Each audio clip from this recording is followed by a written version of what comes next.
Kibera people to be able to share their own stories in their own perspective, stories by us, with us, and for us.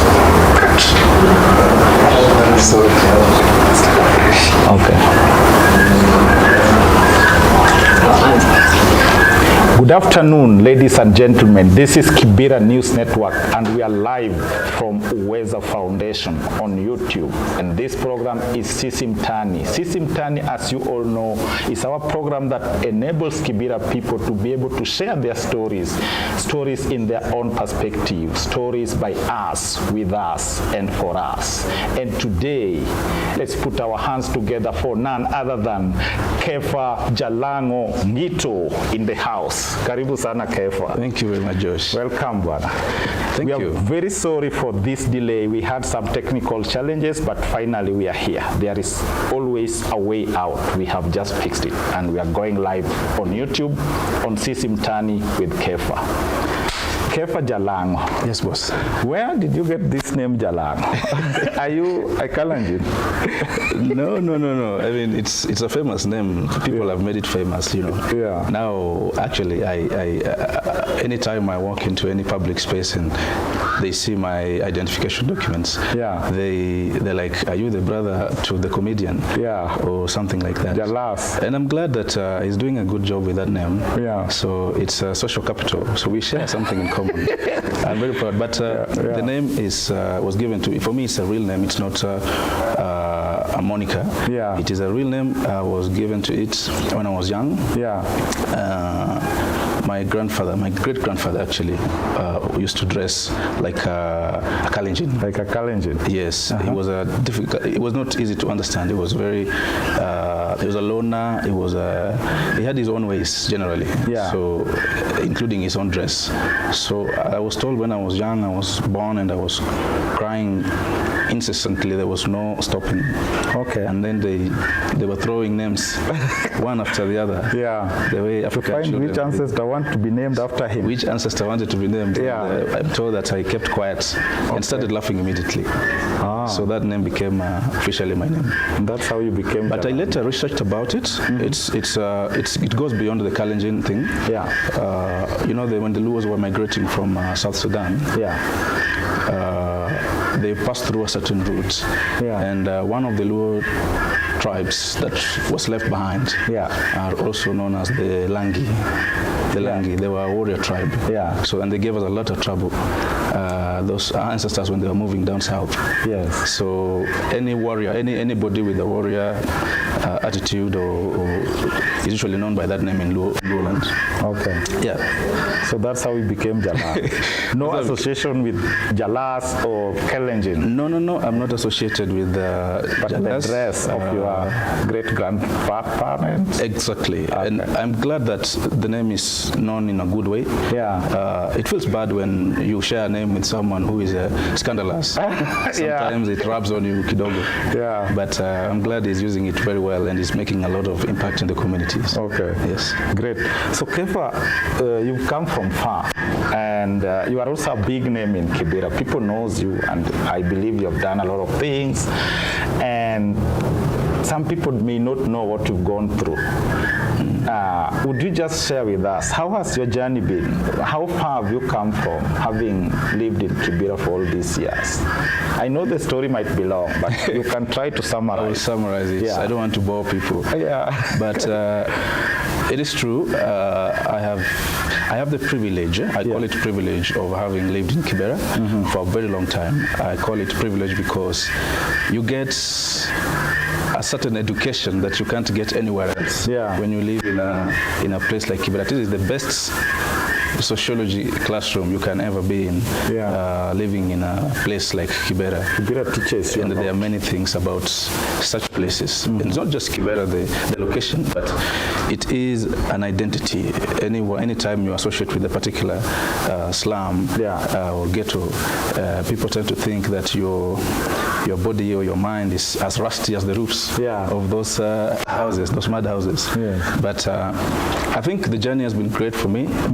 I'm privileged that I have that experience. I'm also very privileged that I had a rural experience growing up.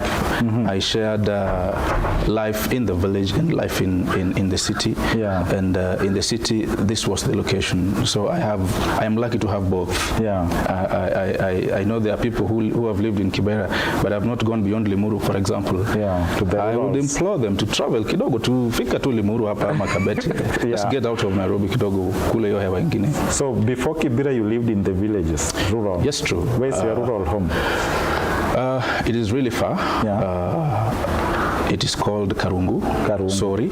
Yeah. But my village is called Otati. Otati. Or Good Cave. So that's where I went to primary school. Okay. Good Cave Primary School. I was on those sides a few weeks ago. You've been there? Yeah. It is so passed far. Lewa, I went to Sori. Yes. And then I went that direction of Otati. It is. You actually passed near my home. Okay. Yeah. I wish I knew. I didn't know. So I'm sure your mobile phone told you welcome to Tanzania at some point. Yeah. And when you opened your radio, it told you welcome to Monitor FM in Uganda. Yes. Because that's how far we are. Okay. We are the Migingo people. We are the Migingo people. Yes. So we are very close to Migingo Island. Okay. So when you hear fishermen have been harassed, those are most likely our people. Your people. So it is a concern for us anyway. Speaking regional geopolitics, kidogo tu Migingo people need something. Government to do something about it. Yeah. Yes. Okay. So that's where you were born? That's where. No, I was born in Nairobi actually. Okay. Most people don't know that I was born in Nairobi. Pumwani actually. Pumwani. I'm a Pumwani child. Okay. We used to live in Ngara. I'm told. I was not old enough to know. Okay. Before my dad was retrenched during the World Bank inspired the structural adjustment programs of the 80s. You used to work with the World Bank? No. They brought in economic reform policies that governments like Kenya, economies like Kenya, for instance, would do better if privatization happened. Yeah. So most companies were privatized.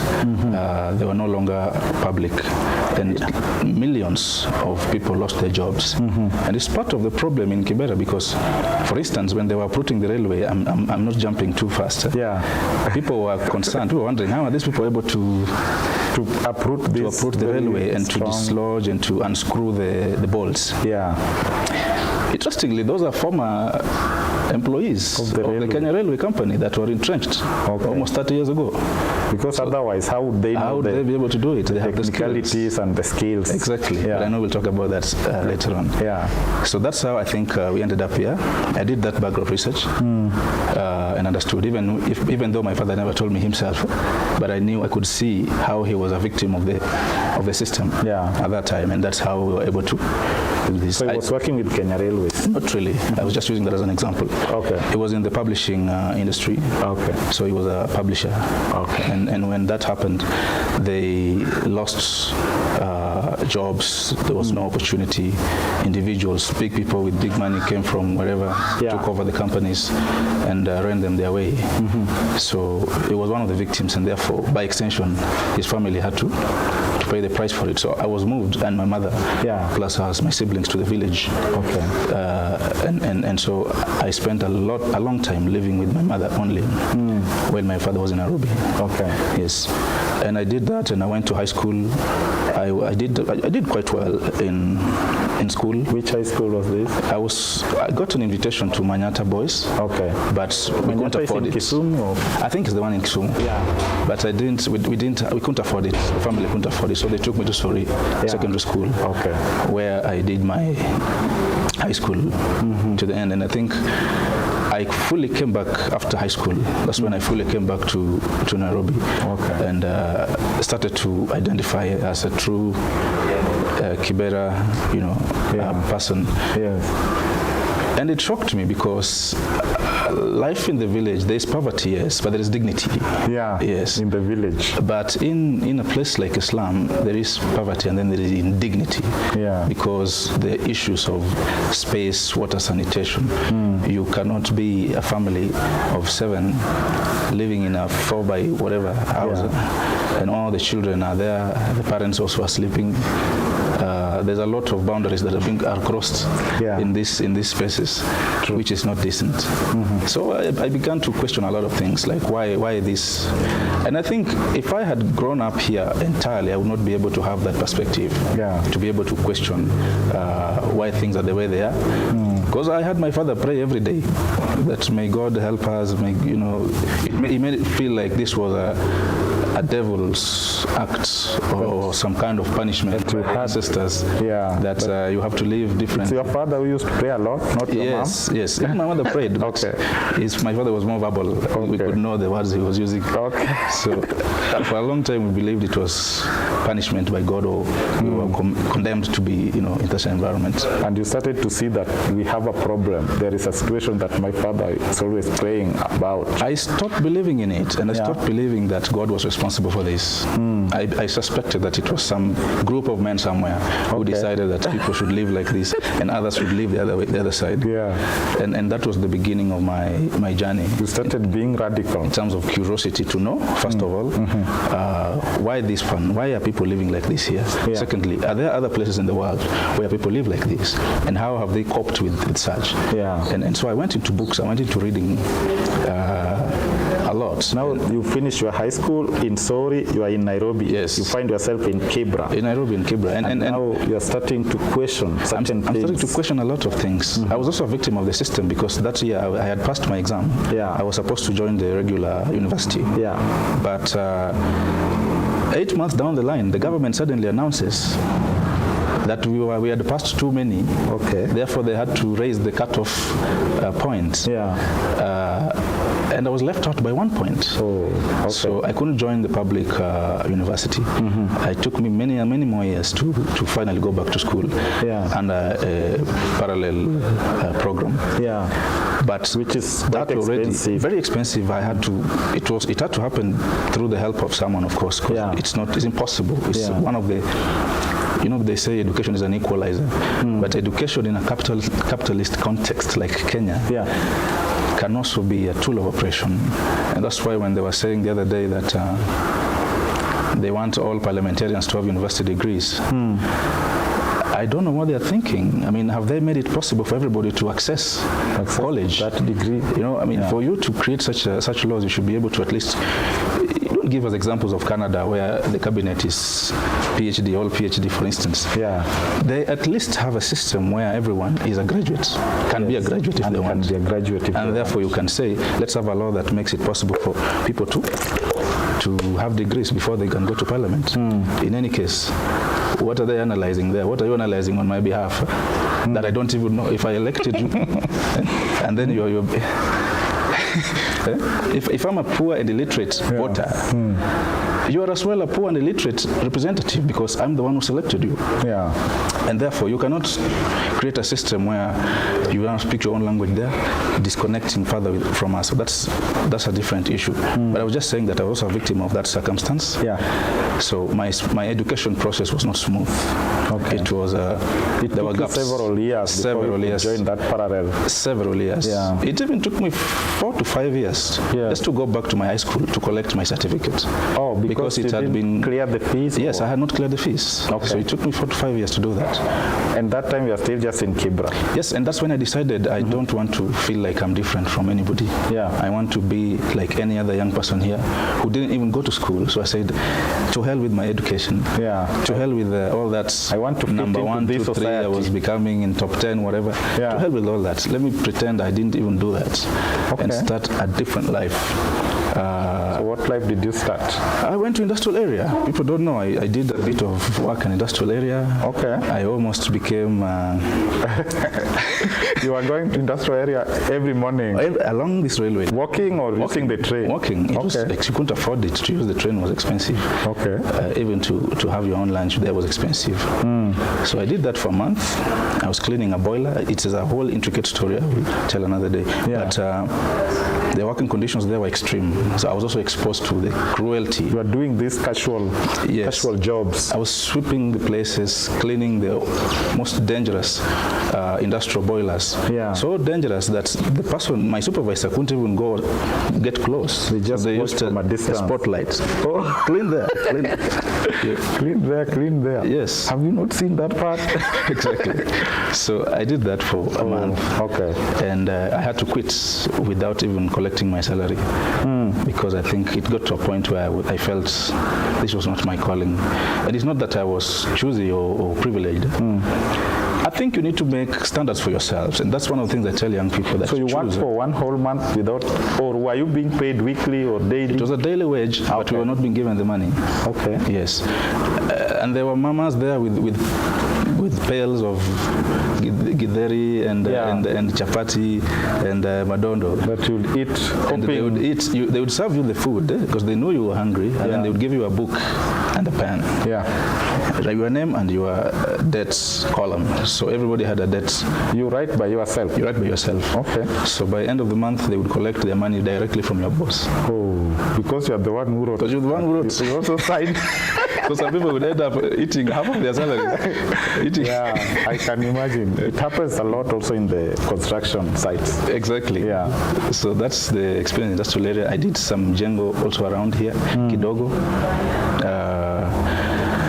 I then decided to get into. I met a few young people with similar stories. You know, people who had no education possibility, and they had dreams and vision for better life for themselves. So we banded up together and formed, I think, one of the first or second or third youth groups in Kibera, which was the Kibera Community Youth Program, which I was part of.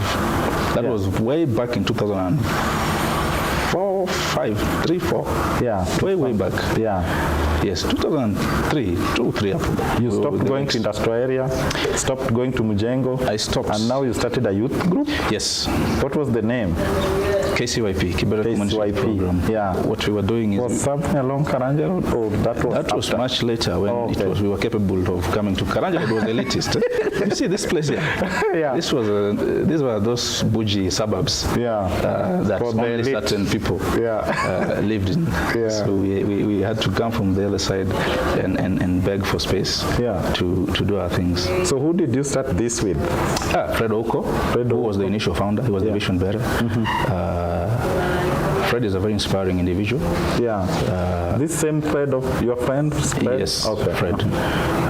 We had other people, Richard Amwai, Robert, Zuhura, she's now in Dubai. Okay. There are many people who, and I really thank God that we did that. And these youth groups are very crucial because you teach yourself many things that you cannot be taught anywhere else. Yeah. At that particular age, you need life skills.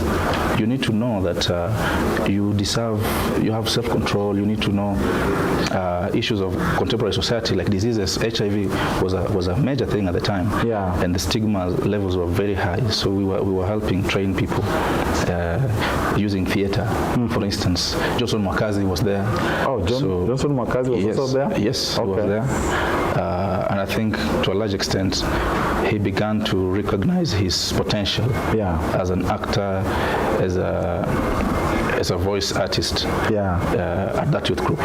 Okay. And I'm glad that he's done what he has done. So I'm very proud of that. So you form youth groups, you're now trying to find your ways. Exactly. Yeah. And mostly learning things that you will not be taught anywhere else. And I decided that I'm going to know everything. I made my mind that I wanted to learn everything possible. Yeah. How would you learn this? Without necessarily going to school. I said that there would be no difference between anyone in the... I used to visit the university just to see and just to even visit the libraries and to see the students. And I used to ask myself, what is the difference between me and these guys? Their fathers or mothers, or they are people who are doing this for them. The class division was very, very manifest. For me, it was almost traumatizing at that point. But I decided I was not going to be set back by that. So I began to read. Started reading? I started reading. Reading books? Books. What kind of books were you reading? Controversial books, I would say, because the truth is found in controversy. That's the fact of the matter. The truth is found in controversy. Anything that is not controversial It's good. It will make you speak better English, but it will not wake you up. Okay. It is good to read, but figure out what exactly are you reading. Yeah. So why do you say the truth is found in controversy? Because the truth is controversial. The truth is always controversial and subjective. Yes. And that's why in most places, because the truth makes people uncomfortable. Yeah. So those are the kind of books you are reading? Yes. Examples, can you mention some? Many. I read Walden, which is a book I would recommend for anybody in their early 20s. Yeah, to read. Anybody, if you're in your early 20s, look for a book called Walden by Henry David Thoreau. Yeah. It's a difficult book to read. It is a difficult book to read. You would read one paragraph. There is a book you wanted me to read, but you were afraid that it was not the right time for me. Yes. I got it in your shelf somewhere, and you said it must have been that one. Yeah. It must have been Walden. It must have been that because one. It changed my outlook and everything. Yeah. When I read changes. I asked you why Kepha? Why don't you want me to read this book? And you said no. This will start changing your mind. And I don't want you to start changing your mind now. It did. Yeah. And I was lucky that I read other books to tone down the content of those. Yeah. Okay. It's like reading Malcolm X and stopping at that without reading Martin Luther King. Yeah. You know, you become a different person when you read Martin Luther King. Only if you read socialism, all your books are socialist books. You know nothing about capitalism. You just hate it because you've not understood it. Yeah. So I read Ayn Rand. So are you a socialist or a capitalist? No. Or you are both. I borrow from both. I borrow from both because and that's part of my progress and growth as an individual also. Yeah. And we should teach people also the whole idea of the whole environment that we have today, even in Kenya. We are a very capitalist country. Yes. So socialism is practiced in very few places. Yeah. Very few places. It's mostly spoken of, but not practiced. Yeah. Even those who profess that they're socialists, they don't actually practice socialism. Yeah, I know. They only speak it to socialists to make them feel good. Yeah. And then they go home to their factories and get their bank accounts doing well. So it is a trap that I always advise young people to watch out for.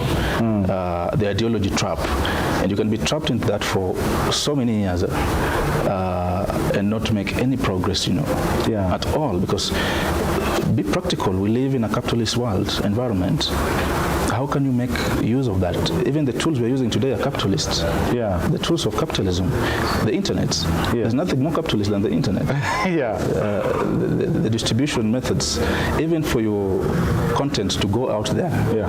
You will definitely use capitalism. People accused Karl Marx of bashing capitalism, yet without capitalism, his books may not have been published. Yeah.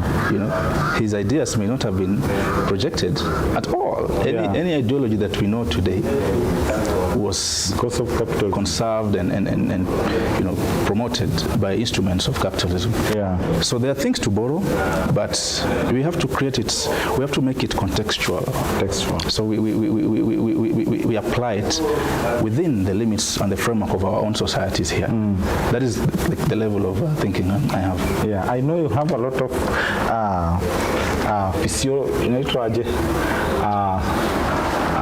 philosophy, a lot of literature and all this, but we are coming to that. Yes. Ladies and gentlemen, we have Kepha Ngito himself in the house telling us his story, his journey. And one thing today is going to be amazing. We have a t-shirt for you, K9 t-shirt, Kibera News Network t-shirt. You just need to comment on YouTube and write your number and where you are watching us from, and you stand a chance to win a very nice K9 t-shirt today. And don't forget to subscribe Kibera News Network. Reach us through WhatsApp 0794 590404, and we'll be able to get to know what you think or your suggestions on who to bring on this discussion next. Keep watching, and Kepha is here. Now you have finished school, you are finding your ways, you're from youth group, youth organization, and you are reading books. You are reading a lot of books. Yes, we are reading a lot of books. And to just get to know everything. And then? And of course, books inspire you. They make you different, think different. You begin to make sense of your surrounding. Yeah. You begin to make connections Yeah. there's a connection between my lack of food here and your Mercedes-Benz. There's a connection, so I could make that connection. Yeah. That there's a connection between this child that cannot afford medication. Yeah. And the big golf course just next to Kibera. And those were really radical concepts, because I asked myself, why would people be crowded in this space? Yeah. And there would be such a huge piece of land just across the road, and a golf course just behind. Yeah. Does it make sense? So reading books, you start seeing those, you start making connections, seeing the connections, yes, and joining the dots. Joining the dots, and then you begin to ask the right questions. Yeah. Yes. Once you're able to have that possibility of asking the right questions, the next question is, who do you ask? Yeah. Who do you ask? So now you have the right questions, but yes, who do you ask? Who do you ask, and how do you ask it? Yes. Because at that time, if you remember, the context was very, very hostile. Yeah. People didn't understand.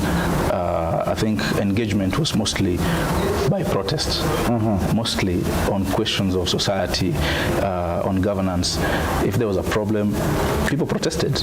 Yeah.